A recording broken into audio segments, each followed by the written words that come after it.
I picked up the new Canon R50 V. Let's talk about why a creative professional that has 5 other full frame bodies would buy this camera. Let's go.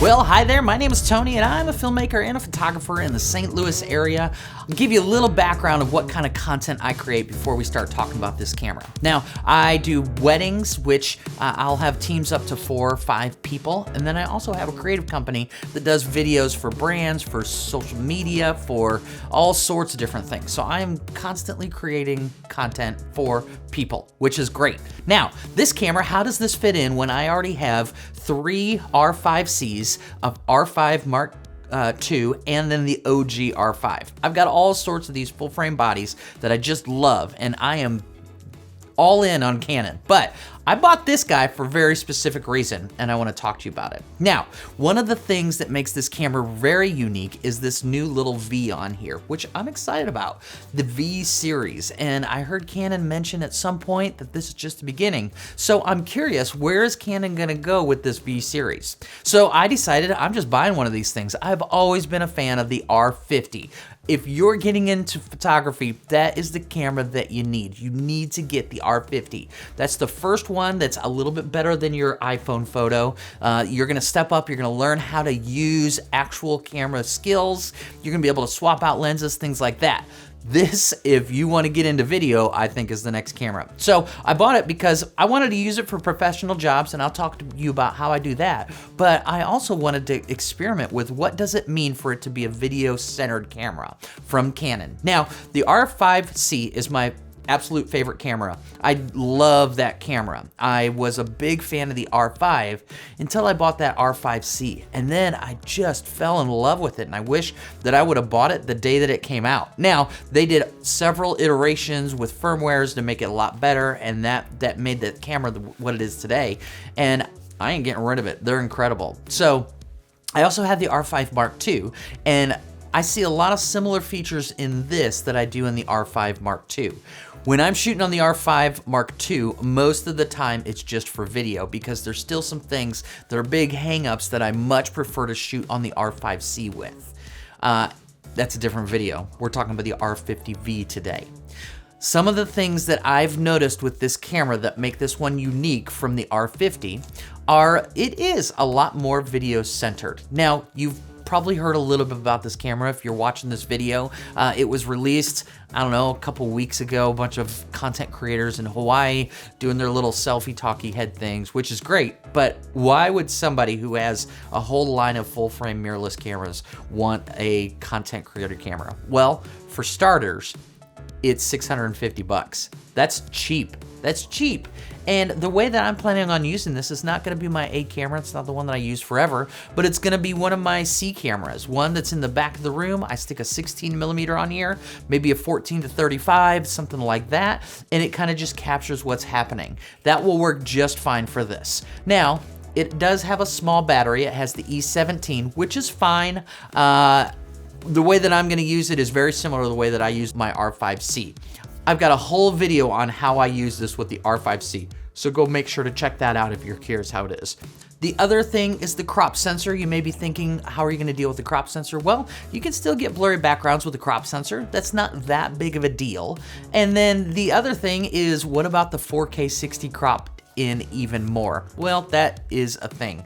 I don't record a ton in 60 frames these days. A lot of what I do is kind of real time. It's a little bit higher end motion. You know, I work in, just to give you an example, some of the projects that I do social media for some off-road companies, which is a lot of fun. They build out all these vehicles. I've got a couple of them in St. Louis that I get to do that with.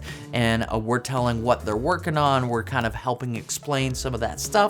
And then the other side of it is I do a lot of projects for like financial firms in the YouTube strategy side of it. I can either help them come up with content ideas and they're filming in their house on an R50, or I go into the studio that we've built out and we're shooting on R5Cs. Now, where does this camera fit in? This might be a great alternative to spending $3,000 on an R5C.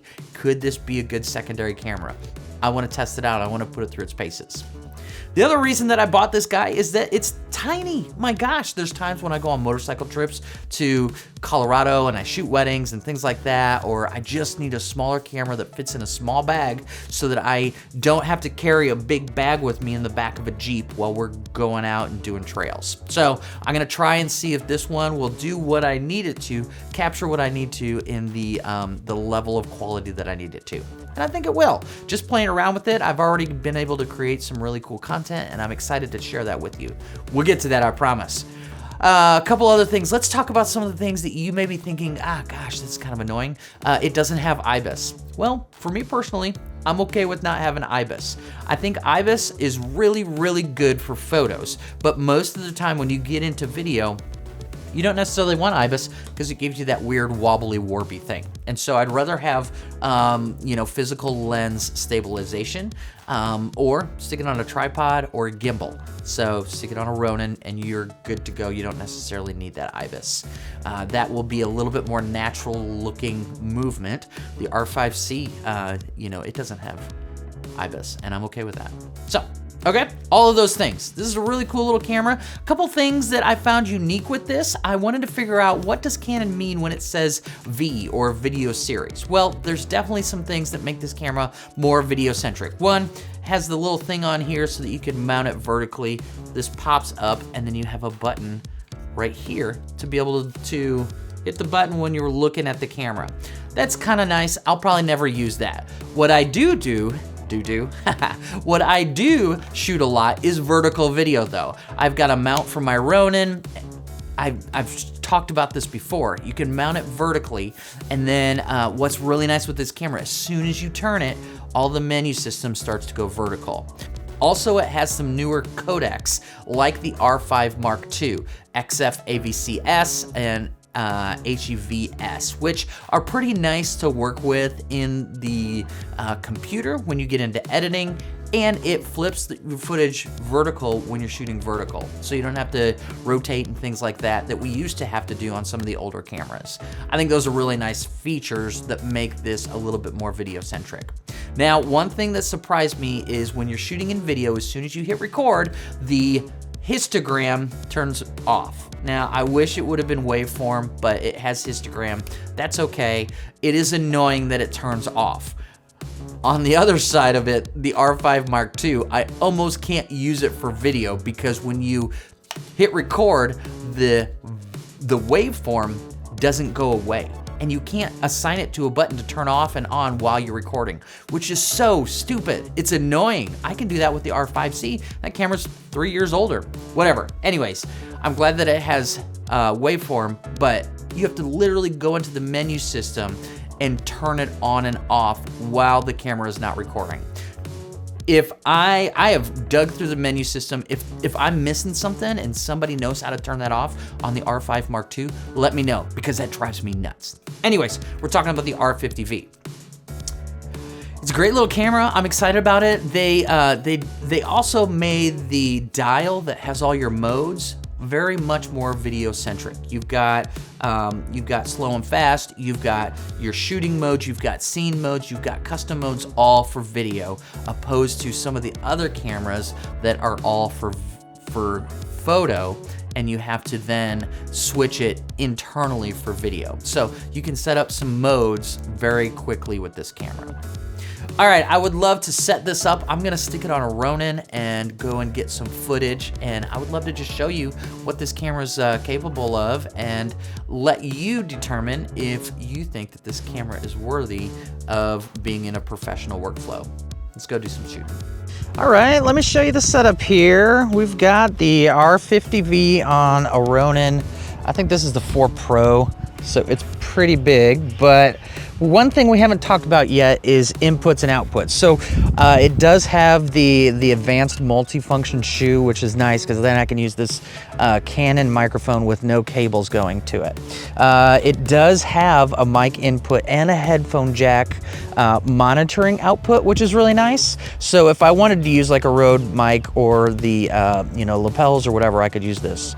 Then it's got USB-C, which I'm charging from this little battery.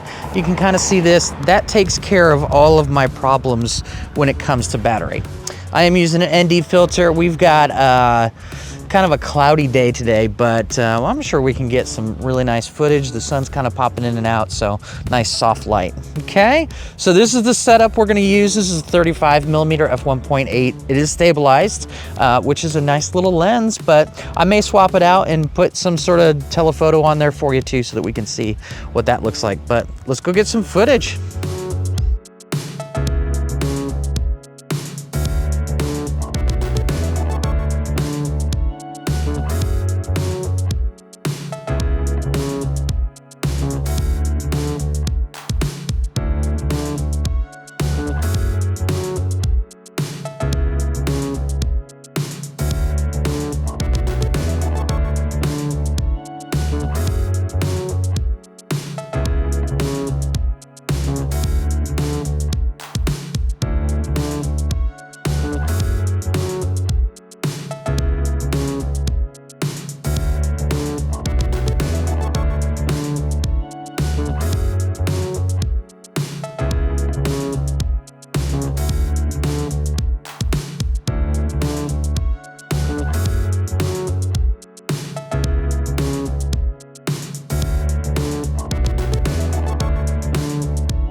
All right, real quick, I wanted to show you a couple things that I thought were really interesting. They changed this menu system.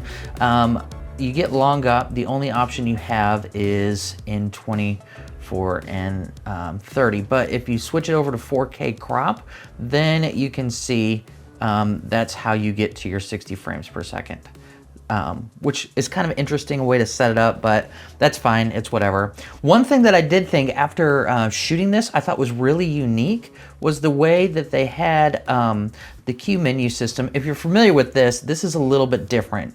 It's kind of cool how it gets to it, but there's something else that they integrated from the cinema operating system that I think is really cool. If you click on this little button right here, this is what you see in a quick mode with the cinema cameras. So I thought that was really nice. You can get to your settings real quick this way, and you can see if you're shooting in C-Log. I thought that was really helpful. One thing that I would have loved to have seen on this camera when you're in video mode is that it is not in shutter speed, but in shutter angle, so that every time that I adjust from 60 frames or 24 frames or 30 frames, that it would automatically adjust with me. The R5C does that, and I just love it. So all in all though, I mean, the menu system is very familiar. If you're familiar with Canon, you know, you've got, these are your options when it comes to, you know, record formats. It's a pretty simple setup, but I like it. I was really impressed with the way that the footage came out. It matches pretty well with the R5Cs. You can see I put in here a clip of a person teaching. That was, I had the camera running for about an hour and 15 minutes in 4K 24, no overheating at all. And then I lined that up with my R5Cs, and it looked really good. So just so you can see the menu systems. Oh yeah, one more thing. This is how you set up C-Log. So you go to color mode, then you set your picture profile, and then you can get to it in there. You have to edit it, and then you can get down into C-Log 3. That was a little crazy to figure out how to get to, but it was a decent setup once I got it. And I always shoot in C-Log, so it'll just kind of stay in this, and I won't have to worry about it too much. I think this is a great camera. I'd love to know your thoughts. Are you gonna pick one up? Do you think that this will sit nicely next to an R5C that is so beautiful? Do you think that a creative professional making money should use a camera like this? I do. I'm gonna try it out and I'm gonna see. All right, guys, well, I hope you have a great week. If you're just getting into video, I encourage you to go back and watch some of my other videos. If you haven't already subscribed, I put out videos all about Canon cameras and video and tutorials and reviews and stuff like that, and I would love for you to grow with me. So, see you in the next video.